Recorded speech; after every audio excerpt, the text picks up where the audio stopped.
We are here at Creative Kitchen and Bath, and we are in the kitchen with Miss Allison Davis and Lisa High. Oh, her well, pretty blue. Oh, well, thank you. Okay, so we are working on the new year.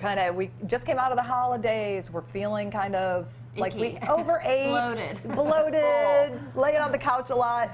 We're trying to eat a little healthier now. Right, we've got the resolutions going, so just here we go. trying to eat clean. You don't have to kill yourself, right? Yeah. And it doesn't have to be complicated. We don't need 16 different gluten-free, soy-free ingredients to come together to create something beautiful and something delicious. So that's really what it's about this week. It's just simple and fast. Okay, and we're focusing in on salads.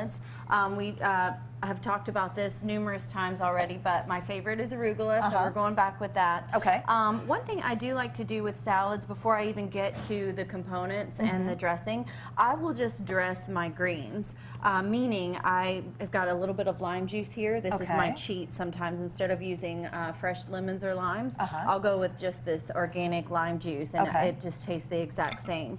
So I've got some lime juice and a little bit of olive oil, and then a little salt and pepper.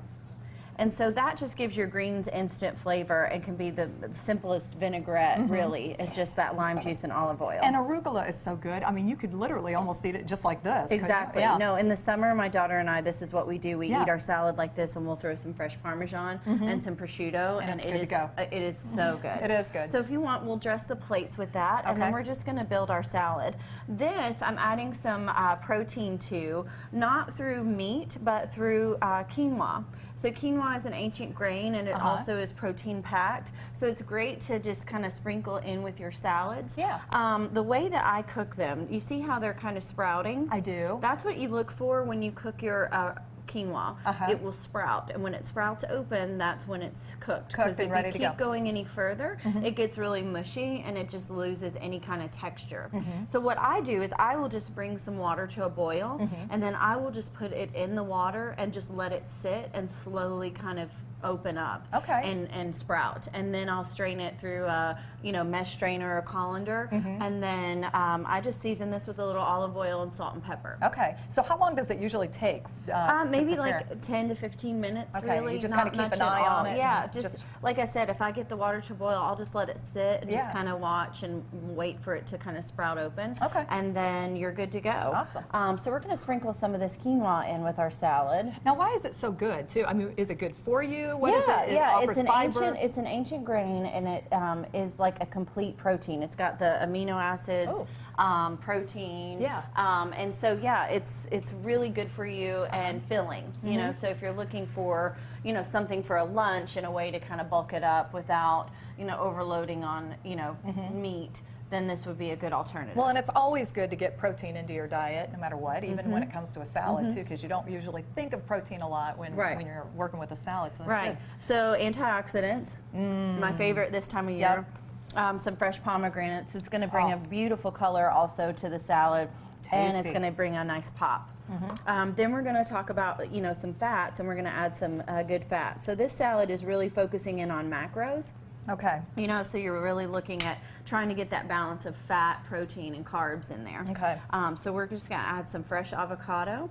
I just like to score it, right inside, and then we can just take a little spoon. I have yet to score my avocado like that.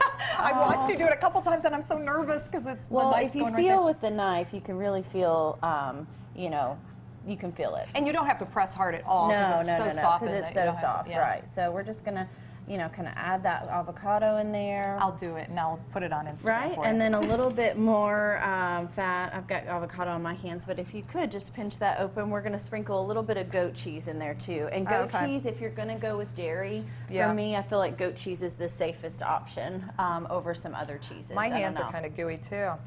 There we go. So I'm going to start on our vinaigrette, and this vinaigrette is my go-to all the time. It's my favorite, my simplest form. It is mustard, Dijon mustard, red wine vinegar or apple cider vinegar, and honey. So you're just really using almost equal parts, where you're balancing the tang of the tang and spice of the mustard with the acidity of your vinegar, and then you balance that with the sweetness of your honey. Wonderful. That's it. Use a little olive oil to stretch it, and whisk then it up, on and it's top. good to go. I can't wait to try it.